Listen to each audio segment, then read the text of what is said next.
Hubo una época en la que PlayStation tenía su propio espía. Mucho antes de que los juegos de acción apostaran por enormes mundos abiertos, una saga ya nos ponía en la piel de un agente secreto que debía salvar al mundo de ataques biológicos, organizaciones terroristas y conspiraciones internacionales. Esa saga era Siphon Filter. Fue una de las franquicias más importantes de la primera PlayStation, vendió millones de copias y convirtió a Gabe Logan en uno de los personajes más conocidos de Sony, pero entonces desapareció. Y desde hace años, miles de jugadores siguen preguntándose lo mismo: ¿qué pasó con Siphon Filter?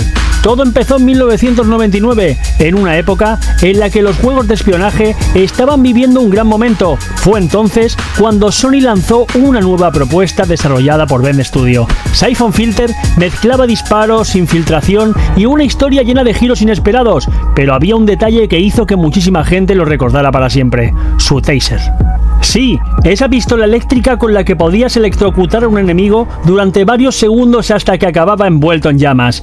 Era tan exagerada que terminó convirtiéndose en uno de los elementos más icónicos de toda la saga. Pero Siphon Filter era mucho más que eso. Sus escenarios eran muy variados, las misiones cambiaban constantemente y la historia conseguía mantener el interés desde el principio hasta el final. El éxito fue inmediato. Sony no tardó en lanzar Siphon Filter 2, que amplió la historia y mejoró prácticamente todo lo que había hecho grande el primero. Después llegó Siphon Filter 3, cerrando la trilogía original y consolidando a Gabe Logan como uno de los protagonistas más importantes de PlayStation. Parecía que la saga tenía un futuro brillante, sin embargo, con la llegada de PlayStation 2, todo empezó a cambiar. Los videojuegos evolucionaban muy rápido, los jugadores buscaban experiencias cada vez más cinematográficas, los mundos eran más grandes y la competencia aumentaba año tras año. Bend Studio intentó mantener viva la franquicia con nuevas entregas, especialmente en PSP, donde Siphon Filter, Dark Mirror y Logan Shadow recibieron muy buenas críticas. Muchos jugadores consideran que estos dos títulos fueron algunos de los mejores juegos de toda la consola portátil, pero había un problema. Las ventas ya no eran las mismas y Sony empezó a mirar hacia otros proyectos. Con el paso del tiempo, Bend Studio dejó de trabajar en Siphon Filter para centrarse en nuevas ideas.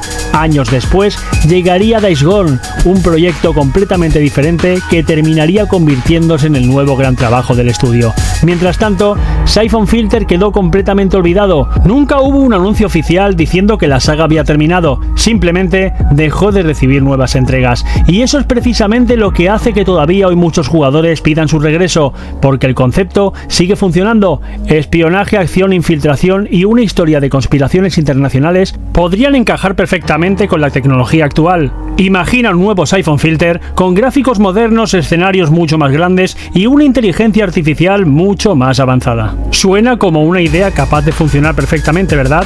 Pero por ahora Sony no parece tener planes para recuperar la franquicia, y es una verdadera pena. Porque Siphon Filter no solo fue uno de los grandes exclusivos de PlayStation, también ayudó a demostrar que los videojuegos de acción podían contar historias interesantes mucho antes de que eso se convirtiera en algo habitual. Quizá algún día Gabe Logan vuelva a enfundarse su pistola, porque algunas leyendas nunca desaparecen del todo, solo permanecen esperando a que alguien vuelva a darles una misión. Y ahora me gustaría formularte 4 preguntas para saber tu opinión. Vamos con la primera. ¿Llegaste a jugar Siphon Filter o lo descubriste años después? ¿Cuál fue tu entrega favorita de toda la saga? ¿Te gustaría ver un remake o prefieres un Siphon Filter completamente nuevo? Y la última pregunta es la siguiente: ¿qué otra saga clásica de PlayStation crees que merece regresar? Anímate y comenta, te leo en comentarios, y no te pierdas a continuación esta lista de reproducción y este vídeo que seguro que te va a encantar.